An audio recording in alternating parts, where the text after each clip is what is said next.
Hello, everyone. I'll give you a second to get connected to sound. Hello, and welcome to the Brooklyn Rail's 1184th New Social Environment. I'm Magali, a programs associate here at the Rail, and I have the pleasure and privilege of being your MC today for a conversation featuring Maria de Victoria, Julia Trotta, and Amanda Gluibizzi. And now I'll introduce today's guest and host. Maria de Victoria is a filmmaker and performance artist and co-founded Artists and Mothers with Julia Trotta. She was born in 1980 in Lima, Peru, and immigrated to Miami in the early 90s. Her work, which critiques politics and comments on the marginalized, primarily revolves around her own experiences of immigration, migration, and cultural differences. Julia Trotta is an art consultant based in New York who has worked closely with artists, galleries, nonprofits, and collectors for over 15 years. She has curated a number of exhibitions both in the US and abroad, and last year co-founded Artists and Mothers, a nonprofit providing childcare grants to artists. And our host today, formerly associate professor at Ohio State University, Amanda Gluibizzi is the founding co-director of the new Foundation for Art History and ArtSeen editor for the Brooklyn Rail.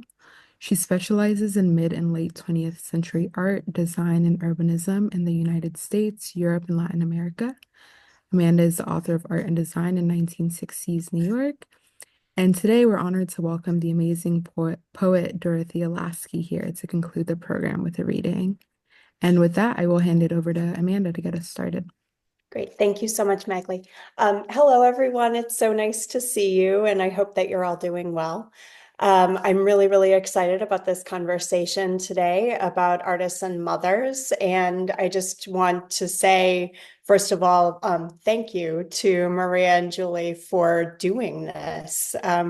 It is so impressive that you saw a need, and instead of thinking like, oh, something should be done about that, you did something about it. And I think that that's wonderful, and it should, can just be an inspiration to all of us. So I'm just so glad to speak to you today, and I say congratulations to you. What we're going to do is we're just going to roll through images. Obviously, right now we're looking at the Artists and Mothers logo, but we're just looking at images of artists who were mothers, and looking at either pictures of them with their children or self-portraits with their children or portraits of their children, just to kind of think about how this is something that is, as long as there have been mothers, there have been artists and vice versa. And so it's something that we want to bear in mind. At the end of the slideshow, there are also images of contemporary artists who have been interviewed by Artists and Mothers about their experiences as being artist mothers. And so you'll see some pictures of them as well, just so that you know what's going on. So Maria and Julie, I want to ask you first how Artists and Mothers came about. And I'm really curious about, was there sort of an aha moment, or was there a series of discussions? How did you decide not only that something had to be done, but that you were the ones to do it? Hi, thank you so much for having us. It's so nice to be here with you all and have the opportunity to talk about artists and mothers. I would say Maria really came up with the idea, and she came to me with it, and we workshopped it. But maybe Maria, you want to speak on how you got the idea initially? Okay, thank you, Julia. Thank you, Amanda, Magley, Chloe, and everyone at the Brooklyn Rail for giving us the opportunity to be able to talk about it, as it's much needed subject.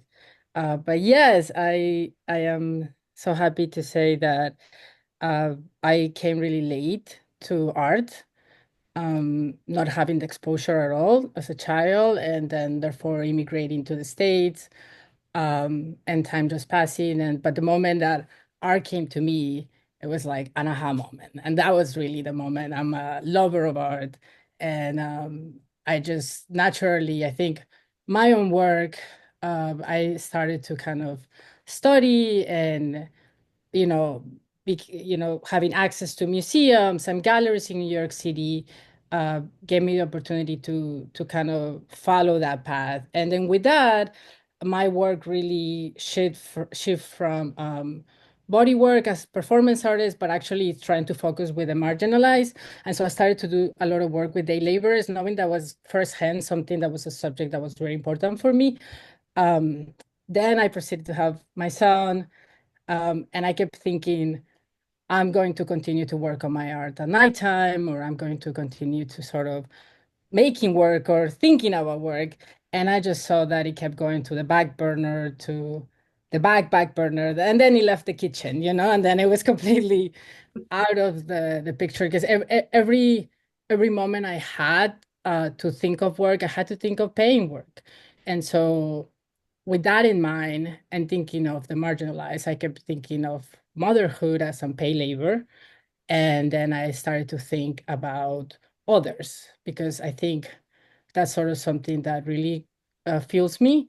And so I started to think of, how about those artists that have student loans, are not really getting paid for their work yet, and they have to suspend because childcare is so expensive in New York City. And then this is something that came about, but then, Julia, I've known for a while. I was lucky enough to meet her, and her brains are really like the founding force of this, and her community, and it's something that's just been so important. And so when she jumped on and we were all together and we could work the idea and shifted, and then put together an amazing group of people, I think everything sort of started to happen. And I think what's really powerful about these is that we both saw that there was a need for it, but we also decided to do something and start this nonprofit with $0, which is just kind of to say, like, let's try to like raise, support, and it's a little bit in that way, if that makes some sense, how we got sort of the ball rolling. Yeah, very grassroots. But also I think, when Maria had come to me, it took a while to figure out the structure that would make sense. I think that we landed on a grant because it felt like the most direct and the most impactful. We did go through phases of workshopping ideas of, like, a residency that would have a childcare provider and kind of all the logistics of that. And, in the end, I think to get that off the ground would take a lot longer. The overhead would be really high. Just thinking about commuting with a young child, for any of the recipients or the residents, it seemed like, better on paper than actually in action, for us at least. So we just kind of,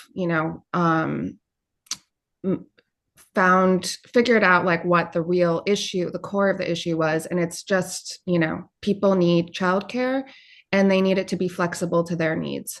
So by giving them, the funds to be able to use a childcare provider of their choice on their schedule, in their neighborhood, seemed like the most practical. And I think that did come from, the fact that we, both have young children, and we're thinking about what we would need and what our peers would need.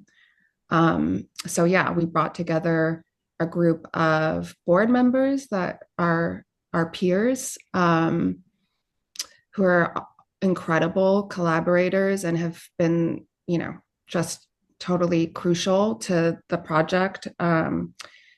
They're all, people that knew each other, that I knew peripherally, that Maria knew peripherally, but, in some cases they were closer friends. But they are, is a gallerist, Bridget Donahue, Sarah Goulet, who's a communications expert, Elizabeth Karp Evans, who has a publishing company and a branding company called Pacific, Maya Ruth Lee and Kamyan Rowe, who are both artists. And am I missing someone? I said everyone. So yeah, they also, I think, were, once we had the idea, like putting it into action really included their feedback. So yeah, we basically brought people together and said, how are we going to raise money to make these grants a reality? And I think something that I just wanted to add to that, that like, yeah, like the financial, really like what was at the core was that financial support, especially for those first years, because in New York City, there's really nothing free, not free childcare until 3K for all, and then 4K. And we were hoping, but that more 3K for alls were sort of expanding around the city, and now it seems like actually it's the opposite. And so that's kind of how at the beginning we sort of said to the 0 to 3 years. But I would say that also education was really a part of this, because as both our children started to attend early childhood education, as you know, around the city, it's extremely expensive. If you want to attend 3 hours a day preschool, it's $20,000. And you really, when you start thinking of things that uh, where actually you can really make, and how important is early childhood education, you start to see that this is where the shift starts to come into place, and the disadvantages started to be set. So I think that was also part of why this grant needed to be substantially large. And that was something that we had really in mind, that we wanted to make sure that artists had the time and the space to be able to create that. A grant that was $1,000 or $5,000 sadly wasn't gonna be able to have that impact. And that even if it meant that we could only, fundraise for one grant a year, that we would do that, and slowly that impact could grow.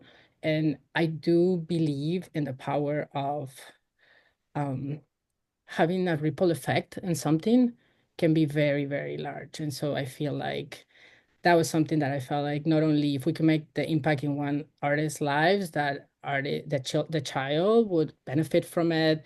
Therefore, even the art, even when we think about things that can be made, and the possibilities that can then, have. Mhm. Yeah, thinking about residency programs and how limiting, or let's say self-selecting, they can be. Of course, like it's wonderful to win a residency, but then you have to be able to have the time and the space and the income and the support to take a residency. This is something that in the foundation that I run with my husband, this is what we've thought about a lot too. The very first grant that we developed was a non-residential residency. And so, it's also that sort of thing where it's like we recognize that maybe mothers can't leave their children, right? So how do you get your work done? How do you get promoted if you're in a tenure track position, if you can't leave your kids and your partner can't come with you and everything else? So I think these are things that I was happy to know about Artists and Mothers, because it's clear that, these are ways that we're thinking similarly, and hopefully other institutions, other funding institutions are starting to think about too. How did you raise money? How did you get started with that? Um, it was really, it was really organic in a way. We started by just gathering some close friends and colleagues and family and asked them to either donate or brainstorm or collaborate. And people really stepped up, which was totally humbling. Even, a lot of other artists actually. And, I think we were really just really moved by, the community and how kind of immediately they reacted. And, small donations, large donations. I think it really it really just every dollar kind of really we felt it. And also every dollar we knew was going to go back into um, supporting an artist for childcare. Um, yeah, I mean, I think I have relationships with incredible patrons. And so I think also, a few people were just in the first line of asks. And right away, Bloomed Cardenas, who is in one of these slides here, she's the granddaughter of Nikki de Sanfal, just right away said, like, we want the Nikki's Foundation to underwrite your first grant. So that was kind of like a huge relief, and also just very meaningful. Thinking that, I mean, Bloom is an artist herself, but she's also, runs Nikki's legacy. So thinking about it in both directions. And yeah, then we kind of continued to kind of little by little continue to make asks, and some really major donations came in. Sarah Arison, has funded a grant. Susan Unberg has funded a grant. Agnes Gund. So, kind of like the feminist power patrons came in and really just stepped up right away. But, I think this entire project is a fundraising project. That's our mission, is to give grants, and we didn't start with an endowment. So, it's kind of like, even though we've had a lot of success, and then even this year, we thought we got a kind of funding for another grant at the very last minute from a foundation, artist run foundation. So, anyways, it's just been like really, it's been, I won't say easy, but it's easier than I thought. But this is a forever project. So as much as we've been successful in our first year, it's also thinking about sustainability and just hopefully growth. I mean, right now, this year, in total, we'll have given 4 grants, which is far exceeds our expectations. I was worried we wouldn't be able to get enough for 1. But the question, I guess, for us moving forward is, how do we keep it going? Because, there are nights where I'm like falling asleep and I'm like, forever, like, we have to keep fundraising forever. But, I think we're off to a good start. So I feel hopeful. Mm-hmm. Do you anticipate at some point that you'll start to fundraise for an endowment so that the endowment can kind of help you carry forward? Yes. I mean, I think we're thinking about an endowment. We're also thinking about, kind of operations costs, staffing, because as of now, that's not, we've been doing it on a shoestring, really just making sure that we can fund the grantees, but there's a lot of, growth that needs to happen. So yes, an endowment and, operations costs just more generally are in our strategic plan. Let's put it that way. When you give the grant to the recipient, do you require the mom to prove that she's spending the money on childcare? How does that go? Or do you pay the childcare agency directly? How does that work? We give them an option. But, I think there's a lot of, kind of trust that goes into something like this on a bunch of levels. I mean, this is our first year, so we're also like figuring out like what are the best practices. But I think, our solution to that is that, at the end of the grant, there's a reporting process that's pretty standard, that answers a few brief questions, including, how you budgeted the funds, what was successful, what you would recommend, for us moving forward, just like a really brief overview. So, in that process, we'll learn about kind of how the funds are distributed based on their feedback. Mm-hmm. Yeah, those kind of like exit interviews are really, really helpful with the recipients themselves. In your award criteria, you mentioned one of the criteria you look at is artistic merit. And I think this is something, that if there are potential grantees listening to this would be something that they would be curious about. So I would be curious, how do you determine that? And when you're looking at applicants, do you consider things like upcoming shows or major events for which the support for that year would be most helpful? Yeah, I mean, I can answer part of that maybe, and Maria can answer the other part. Yeah, I mean, I do think that, we ask for a CV. So, we are looking at the applicant's activity, professional activity.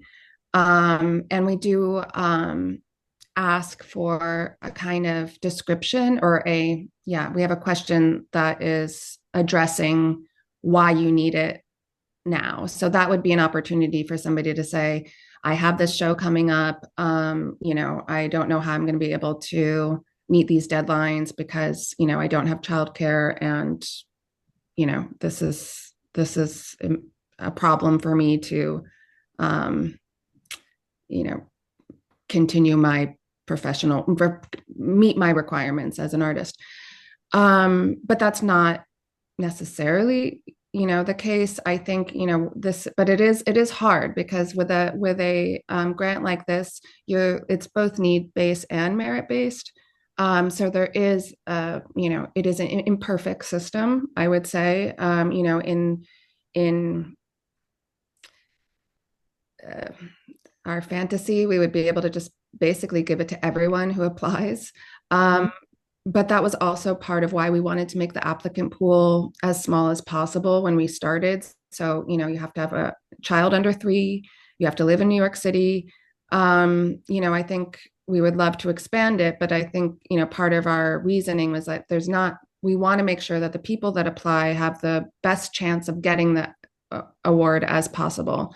And, so limiting the applicant pool, is one way to do that. And also, filling out an application is work, and it's hard to do when you have a little kid. So we tried to make the application as streamlined as possible. And we tried to make sure that the people we're applying fit the criteria of at least the age of the child and the location. We would love to expand it one day. But, we do have jurors. And maybe Maria can talk about our conversations with them and that process. Yeah, and I think that, Amanda, I think that this year is really key to even see. I mean, even when we started the process of researching what kind of application portal we're gonna have, not knowing anything about it. I mean, it's basically we've done all of these sort of nonprofit 101, what do we need, and doing all this research and thinking, not even having the idea of how many applications are we gonna receive, but always on the forefront, making sure that it's accessible, that, as Julie mentioned, that the application can be very, very easy. Therefore, we wanted to make sure that there was a portal where people could start the application and then continue it, as opposed to a lot of people starting nonprofits and they're like, oh, let's do the application through Google, and then you can start, but you cannot continue. And then it could be very chaotic on the other end. We wanted to make sure that kind of we started things in the right way, even if that was going to mean costly a little bit more, but also to make sure that we took on the payment up front so the artists wouldn't have to pay for that. We've had a lot of applications come through, which is really powerful. It's so important. But it's also it puts us in this place where as Julie said, we wish we could give it to everybody, and everyone needs it. and Right. everybody's work, it's great, and I think it leads to also what I would also hope is that people can see the need for this, and the more organizations and more people can pay attention that childcare is really needed, and it's only good for everybody and like every profession, but thinking of our first grant that came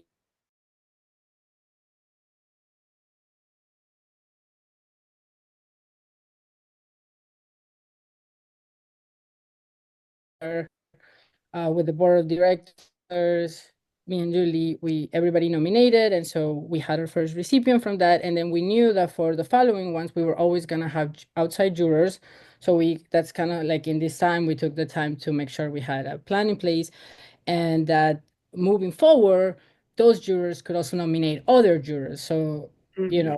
with time, the pool was sort of expanding, but we had a few meetings with them, and we're like right now in the thick of they're in the thick of actually going through the applications.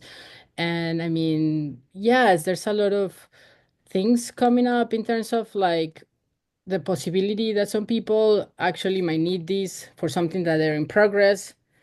Some people are, just need the time and the space, but they've been working all the way up to that point.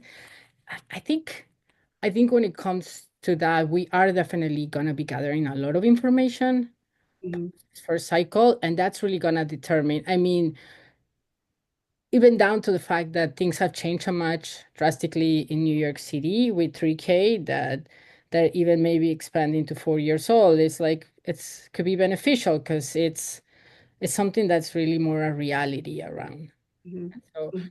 but trying to keep the poll as close to New York City, a lot of people ask why, but because it's so needed everywhere. But New York City is such an expensive city to live that it can only, but it's so needed, I think, for artists who need to continue to be in New York City and not to leave the dialogue that is around, and actually therefore how it feels their work.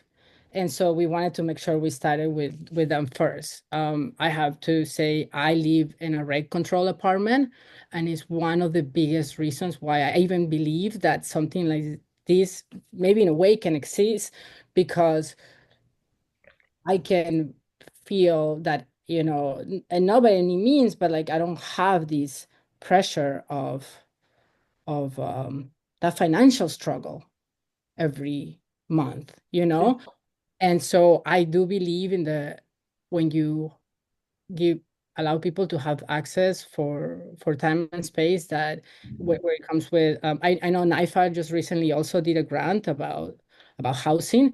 I just think it's so important to give artists the time and the resources, because they're going to create they're the ones who are thinking of creating more opportunities for others to succeed. Mhm. If you feel comfortable, how many applications ballpark are you getting? Yeah, we got over 250 applications. Wow, that's amazing. And I mean, I think that that's actually such an interesting data point, right? This is definitely a way that you can take that information to funders, for example, and say, look, we can give out 4 grants a year, but there are 196 other people who just applied to this grant. And then that's not even including all of the people who have 4-year-old children and all of the people who didn't apply. That's a really, really remarkable number. I'm kind of astounded by it. Yeah, and it's only our first year. So, like, we're also one of the other things that we are working on is figuring out how to, reach people so that they know to apply. We have an Instagram, a mailing list, all those things we posted on NIFA. But I think, that just I think it'll take a while also for people to learn about the existence of the grant. So, I only anticipate that in, the next years we'd have more applicants. Mhm. That's really interesting to think about. For our funding, our applicant pool has kind of topped off at a certain number of people. And part of that, I think, is because there are only so many art historians in tenured positions, right? So, you have to then think about how many people there are. But I've also noticed that we depend on a mailing list going out to department chairs and then them sending it out to people. And there's no guarantee, actually, that a person in a position of financial stability would then think to send it to someone who might feel like they could really use it, And so we too are constantly thinking about how can we get the word out, and how can we encourage people to apply, and or encourage people to tell other people to apply. Exactly. I was really just fascinated by the questionnaire that you've posted on your Instagram feed. And I wanted to ask about that. They're actually really great resources just for advice for artist mothers, but also mothers, just to think about like, oh, okay, yes, I'm doing that too, or I'm doing that in a different way, but it's good to know that you've also experienced that.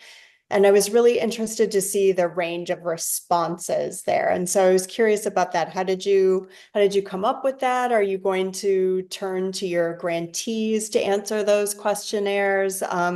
Were people happy to talk about being artists and mothers, or were they more interested in talking about their work? Tell us a little bit about it. Yeah, we kind of came up with it because we were like, we need content, for our Instagram, because we don't have a lot of programs. So this just felt like a way to use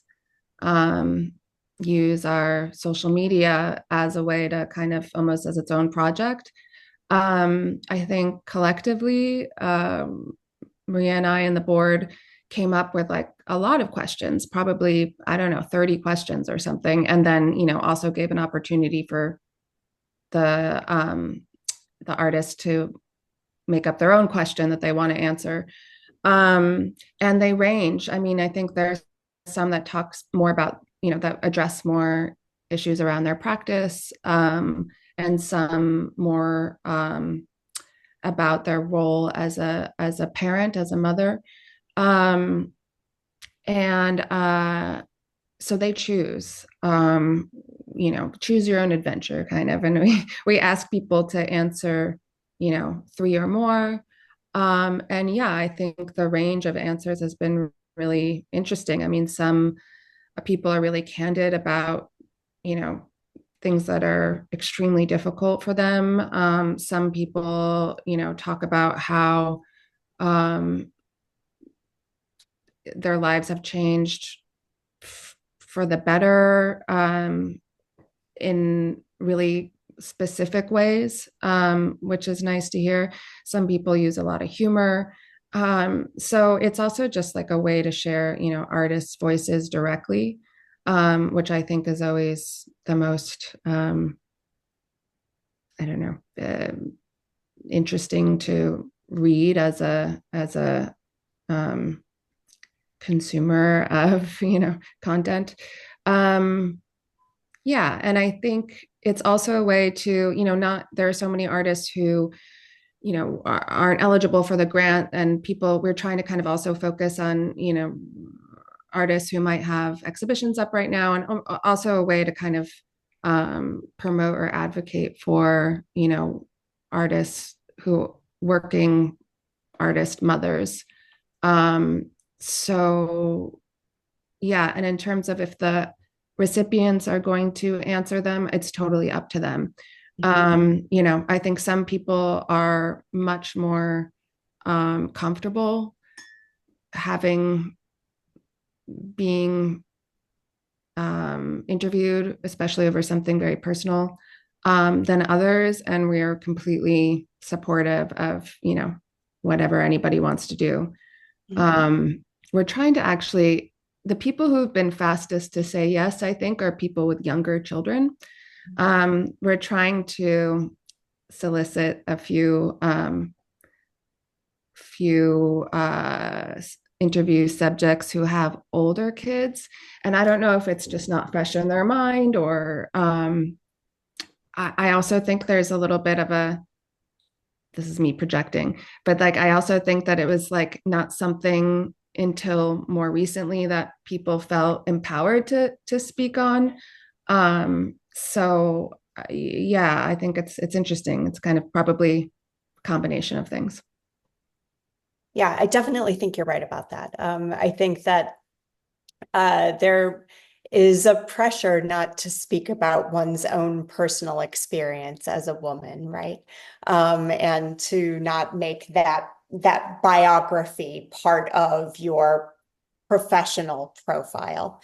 And I definitely think that women who are of a generation older than we are had to deal with that, uh, those trickinesses in a different way from the way that we have to with young children now.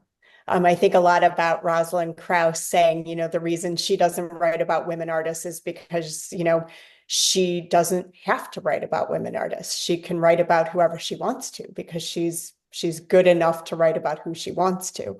And so, thinking through that feeling of not being beholden to one's gender is perhaps different now, especially when we think about having kids and the precarious position that they're in.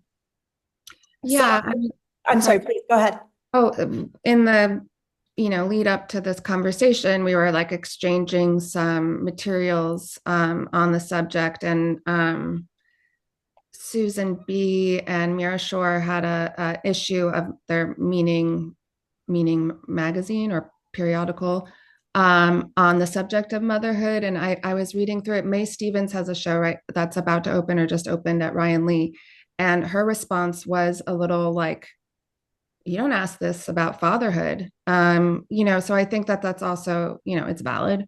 Um, but I think, so I think that there's a lot of different types of, yeah, it's all valid is what I would basically say. Yeah, I agree. I agree. I was really struck by some of the differences in the answers. One of the sets of questions you ask is, what has motherhood taken away from you and what has it given you? And I was really struck, first of all, by the phrasing of that question, which I thought was fascinating, but then also by the answers to that question. Some people talked about, like, it's taken away time. It's taken away my sleep. It's taken away, like studio time where I can only just focus on my own work. But then others talked about how it took away negative things, which I thought was really great. So, for example, Allison Janae Hamilton wrote, "Motherhood has taken away a lot of overthinking, hemming, and hawing." So, like a wonderful way of thinking about, like, yes, it took away my time, but also now I am completely proactive and I have to be in the moment and I have to just make when I can make, which I think is a lovely way of thinking about it in a really positive way. I also liked Naima Morgan's answer. It took away her tolerance for bullshit, but gave her a tolerance for horse shit, which I thought was amazing. Yeah, that was one of my favorites. But yeah, I don't know. Maria hasn't answered the questions. I don't know. What would you, as an artist and a mother, what would you say are the things that Yeah, were taken away? yeah, I definitely feel like, yeah, my sense of self for many years. I think it wasn't after my son turned 5 that I really started to question, like, who am I? Who am I? Who's Maria? And I love the interviews for that because I feel like people want to share this and kind of be raw and honest, and more I think we see it in our works. And um I think just like history, like didn't want to talk about those domesticity kind of and give it the importance, and it was just like a continuation, I think, with like female work, and so I think it's just kind of all coming to the light. But I do think also something that I find really valuable about the the interviews is that sense of also finding of work that's happening. I mean, like the Alison show that was just up, like I was just so happy to know, oh my God, like as we were, working at it to put it, they're like, oh my God, her show, I should go check it out. And just to have the opportunity to see that, or with Christensen's Kim, like I knew it was gonna be opening. And just actually, we were just recently at the Whitney, and to be able to come into the space and see, I mean, her fabulous, like amazing show, just like very like, I think it's like life altering, but um of a show, but to just feel like, oh my God, like to have been anticipating it and see it, and also see that uh, we were able to have that interview with her, just so powerful. But I do think it's very hard to have children, and I think um, for a long time I feel like, yeah, we were not able to talk about these things so openly. Um, and it's nice to have these platforms and then where people are kind of, because it's there's such a diverse of emotions as it is, I think, mothering. But also, yeah, but I would love to have more artists who have older children.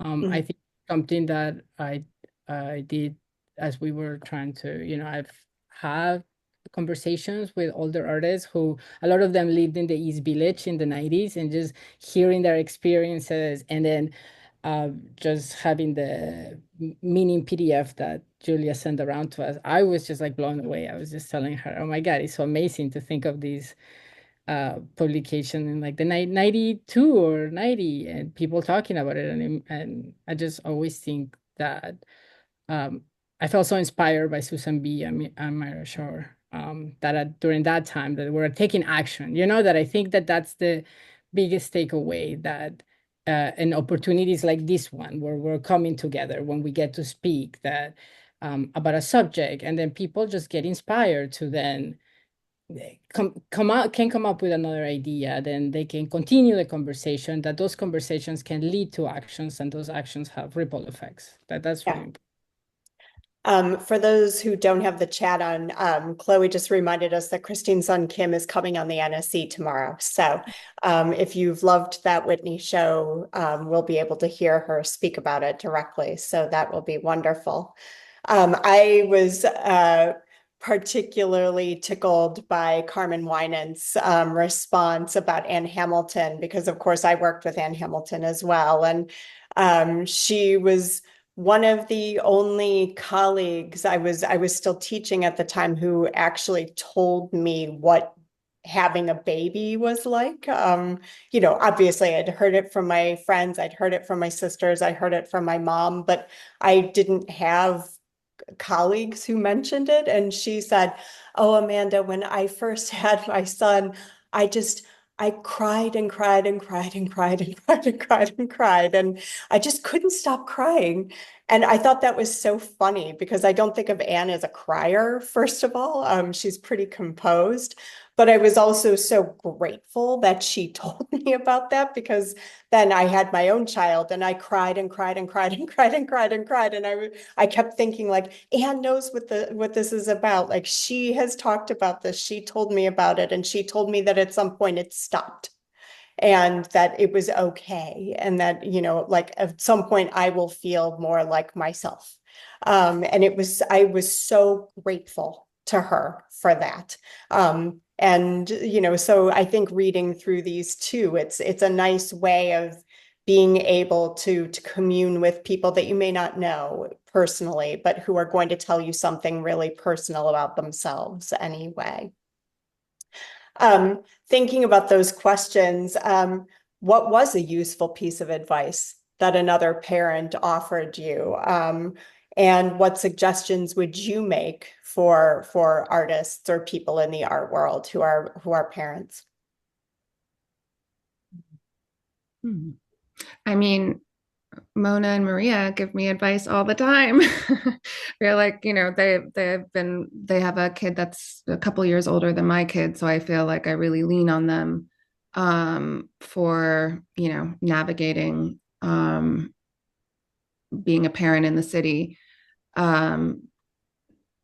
so much so that like we actually met originally because Maria's wife Mona had taught at a preschool that our mutual friends had sent their kids to, and their kids are now in their 20s.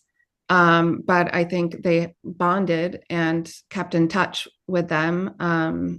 And so when we go over to their house, they're our neighbors, Leah Singer, Lee Ronaldo. They're also artists and musicians. When we go over to their place, we met Mona and Maria over the years. And I think that, and then we ended up sending our son to the school where Mona taught, where Lee and Leah sent their kids. And, we really, I think for me, it's been important to have, a few people whose values you trust. I mean, I think there's no right way to do it and no wrong way to do it. And, but I think in some ways you almost like find people who end up being models for you. And I think, yeah, Mona and Maria have definitely been that for me. Actually, Leah Singer has been too. Her kids are much older, but I remember before I had kids, I would sit and have coffee with her and she would talk to me about like the middle school application process. And it was like really almost exotic to me. I was like, oh, wow, like what is this whole world? So yeah, for me, that's been, just having those people around and then trying to be that person for others, I guess. Mm-hmm. Yeah, it's funny. I think that thank you, Yuli, because that means a lot. I'm very fortunate because my wife is a teacher, an early childhood educator. Or sometimes I said maybe not so fortunate because then we're always butting heads because she's like, I know best. But I think people like Leah Singer, yes, I would definitely say like even before we had children, just seeing her devotion to being very aware of what was sort of like the things that needed to happen for their kids, but also like seeing her do her work, that was very inspirational for me always. And I mean, in terms of advice, I mean, there's something that so my wife quickly went and she carried our son and she quickly went on to teach because she's a teacher, and we kind of saw this is like a trajectory for her to continue to, she had the summers off, so it made sense that I wanted to do the childcare too because I felt like in a way I will help me feel the bond with my son. And obviously childcare is so expensive in the city that I felt as a freelancer I could do it all like as I thought wrongly, because when they turn 2 years, you're extremely tired and you just want to sleep when they go to sleep. But I do think that I made sure for me and for what I thought was my sanity being in the city, that I went to see things that I remember thinking, even if it's going to be difficult, he's going to be happy. He needs to learn how to nap in the stroller. So we can go and we can, go to museums. And I would say with that in mind, that I think museums and institutions need to, make it, and I heard this somewhere, not that the art has to be kid friendly, but that the institution has to be family friendly, right? Like to have like a little room for changing, or to make sure that there's changing tables in the restrooms, or there's a lot of spaces for nursing.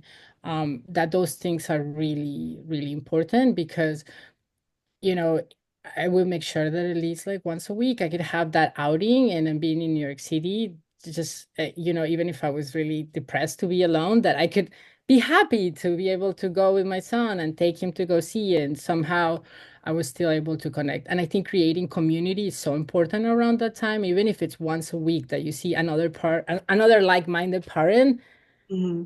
have that time. That's really important to make sure that to not forget that you should also think of yourself. And I think having a steady sitter or caregiver is key. We didn't have anyone for the first few years, and then pandemic hit, like a steady, and I think it's really important to make sure that you have somebody that you trust, that at least you can have a day to yourself, a few hours.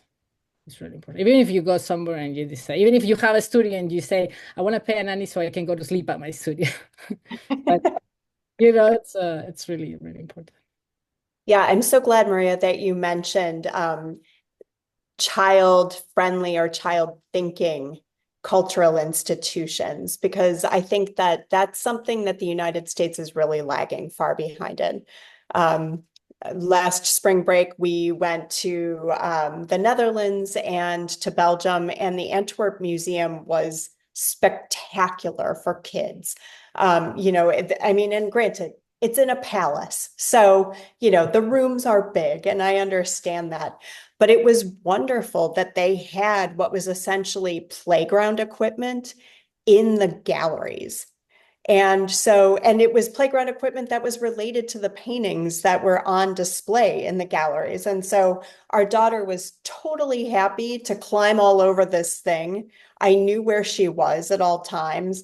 I got to look at Rubens, which was wonderful for me. And then when I came back to her, she was in the center of the room on this like weird camel horse hybrid thing.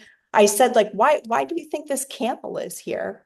And she said, oh, well, because that painting has a camel in it, and so it was so brilliant on so many levels, like she was occupied. I was able to look at the art, but also the occupation for her was related to the art that was in the space. And so it also made her look at the art and think about, why is this thing that I'm playing on there? Aside from, preoccupying me. I would love to see more of that in museums in New York, but also in the United States more generally. It would be so, so welcome. Yeah, I also think like the more that children a lot of times we think like, oh, children, it's too difficult for them to be in the space, or even guards at different museums are just kind of like on edge about children. And they don't know that actually children, if they're trusted and they're told what are the parameters, they will follow instruction, and and I think this about accessibility, because I do think that when children can enter a place and they see something that and they feel like they can belong, it just leads for such a better sort of future all around. And for them to feel like they want to come back and they're, I mean, and just to say, like recently, so I go with my son to see a lot of different museums, but I make sure I suspend when I go with him, like perhaps we're gonna go and just be there for like one show or one room, and then we're gonna step into the cafe and to make sure that we make it easy and accessible. And so we brought a friend of his. Later the next day, her mother sends me a text and tells me, you know Nico's just like, she just couldn't stop talking about the museum. And she said, we have to go back as a family. And she told me, Maria, I've gone with her before. But it was that, we went in, we found the Mike Kelly room. There was a specific, we talked about that one room in a specific, but I think there's this idea that children won't understand. And I think it's more like we need to think of how we make it a little bit more accessible, and I think having more institutions think of opportunities, like you said, like in other countries where like if they're doing a show, can they do something around the show that leads straight to it, even down to yesterday, I visited a center with my son's class from his school, and they focus on one piece of work, and then the rest is kind of like, I think when children can feel like they have things to say and that they have a voice, and then they're being validated with that, it just can is very powerful. Yeah, I totally agree. So I just want to end with one more question for you, which is how do you consider success? What is success for your organization, and what do you think the future will hold? For me, it's sustainability. I mean, I think we've achieved all markers of success that we, aimed for and beyond in the first year. It's been kind of, it's been a really positive process. But I think success would be sustainability. So like in 20 years, artists and mothers would still be helping and, giving out grants or maybe even expanded at that point. So that would be what I would say. Yeah, I echo Julie. I think so too. Yeah, sustaining and to and so and looking back and seeing yeah how it has affected the lives of those who touch it, and that I'm really curious to see. Well, Maria and Julie, thank you so much for coming on and speaking to us about your foundation and the wonderful work that you're doing. I feel inspired and happy to be a mom right now. So I thank you so much, and I'm going to turn it back over to Magley. Thank you. Amanda, thank you much. Thank you all so much. That was so delightful to listen to. So happy to know that there's work like this being done. We have a couple of questions. Let me grab them. The first is from an anonymous audience member who asked, how has creating artists and mothers shaped your practice and how you talk about your work? Outside of this project, are there any ways you've advocated for yourself and others as an artist and mother? I'll give that to Maria because she's the artist of this. Yeah, I think outside of this project right now, it's sort of what I'm work. I feel like, yeah, I think this is like the only project I'm sort of working in terms of. So it's taken a lot of the whole year, I think, and I'm just starting to kind of be inspired for my own future sort of projects as an artist. But I really have to say that it's been a lot of work. I mean, doing this work right now, and I feel like it's important. And I've sort of almost, I feel like it's the other baby that it's kind of, it's a 2-year-old that soon it will be 3 or 4, and then it's back to the other work. Yeah, I mean, just from my observation of, you and your work, I mean, most of your work is kind of socially engaged practice. It's a completely socially engaged practice. So in a way, I do think that this, at least the way I look at it, is that artists and mothers is kind of an extension of the work you've been doing for all these years. Thank you for that answer. The next question is from Chloe. I'll let Chloe unmute. Julia and Maria and Amanda, this has been such a pleasure to listen to. Thank you so much for your time and for sharing the story of artists and mothers. I know that in preparation for today and in the links for today, you shared the Artist's Parents Manifesto.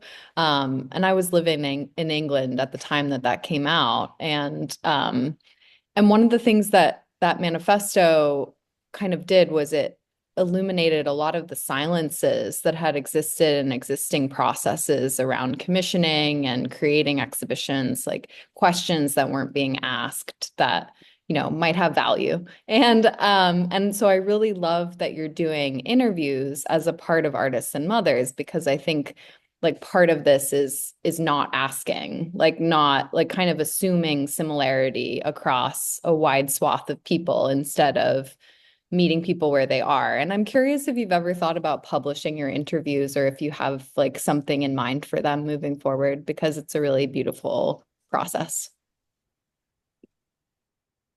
Not in terms, right, Julie? Like publishing, we hadn't really. Yeah, I mean, we thought about archiving them on the website. I think as that would be as close as, we've gotten to thinking about publishing them. I mean, they're really short form. I mean, we're kind of like, you can only say enough words that will fit in one slide of a carousel. So, it's quite limited. But I do think that collectively, there's a lot there's a lot there. So I don't know, planted a planted a good idea in our heads. But I'm glad people are, getting something from them. You put things out into the world and you don't know who's paying attention. And thank you, Chloe, for mentioning the manifesto, because I think that once I read it too, it's so important, and it's on our website. We have our resource pages, and in there you can find a link to the manifesto, written by Hetty Judah in the UK with a group of artists, and it's just it's so wonderful. And I think every organization should be kind of having that at the forefront, and for artists to also read them as they're thinking of putting shows and what they should be asking. And also on our page, just to mention that there's other resources that we've gathered together with just amazing groups of individuals around, and residencies, and just to say that like the support that also you get from the community of parenting around, it's so wonderful. Like we had so many people write to us and say, hey, we're doing this. We saw that you were doing that, and just let's grab coffee, let's get lunch, let's talk about it. And so we just, and if anybody has any resources that they want us to add and to share, just let us know. But what we have so far is like some stuff that we gather around the way. There's some residencies, some books, and and different links. Thank you. Thank you for those answers. I'll pass it back over to Magli. Thank you for that question, Chloe. That concludes our Q&A. Now we're going to wrap up the conversation with a reading from Dorothea Lasky. Hi, everyone. Yeah. No. Clapping for you. No, clapping for you. Thank you. I'm sorry. Yeah, and I'm so thankful to be here. Last year I lost my own mother, and she was a painter and art historian. And I'm also a mom. So I'm just so grateful to be among all of you. And thank you to artists and mothers for all the amazing work that you do. It's so vital and important. So yes, I'm just going to read two poems. The first is by a poet named Lola Ridge, who was born in 1873 and actually is Julia's birthday twin. We just found out. And this poem is called Mother. Your love was like moonlight, turning harsh things to beauty, so that little wry souls, reflecting each other obliquely as in cracked mirrors, beheld in your luminous spirit their own reflection, transfigured as in a shining stream, and loved you for what they are not. You are less an image in my mind than a luster. I see you in gleams, pale as starlight on a gray wall, evanescent as the reflection of a white swan, shimmering in broken water. And that, if anyone liked that poem, it's on the poets.org website, so you can find it. And this poem is called Mother, and it's from a new book called Mother. So lots of themes. What does it mean to mourn the fact that nothing escapes time? I am writing to you 10 weeks pregnant. God willing, in 10 weeks, I will be 20 weeks pregnant. But no matter what, that time will pass. I will still somehow be me, but altered. I won't be the same as that little girl who dreamed about writing these poems to you. I will barely remember what she thought it would be like. Was it necessity that forced her to find the words? Year after year, the trees keep changing, and I keep losing friends. I'll wear an orange suit on the day I die to match the inner sanctum of my vicious automobile. Nothing will stop the blessing of my son being 16 in a few short years. He promised me he will always be my baby. But I know already from living this long, time is a promise we're bound to break. Thank you, Alma. Thank you for having me. I'm so excited to be here. Thank you so much, Dorothea. That was the perfect way to close us off. Thank you, Maria, Julia, Amanda, and Dorothea. We'd also like to thank the Terra Foundation for American Art for sponsoring our NSE program and making these daily conversations possible, and for their support of our growing archive, which you can view on the Rail's YouTube channel. The Rail has been free and independent for 24 years. A donation directly supports our writers, staff, and operations. Support our work through the link in the chat. And join us tomorrow at 11 a.m. for a conversation with Christine Sun Kim and Christina Yang on the occasion of All Day, All Night at the Whitney. ASL interpretation and closed captioning will be provided. And as is Rail tradition, you can now all unmute and say hello and goodbye as you leave. Thank you all so much again. Thank you, Maggie. Thank you so much. Thank Thank you so you. much. Artists and mothers. Thank you so Thank you, much. thank you. Madly. Thank you. Dorothea, that was such a beautiful poem. Thank you so much. Bye. Thank you. Bye. Bye. Bye. Bye, everybody. Thank you, Julia. Thank you.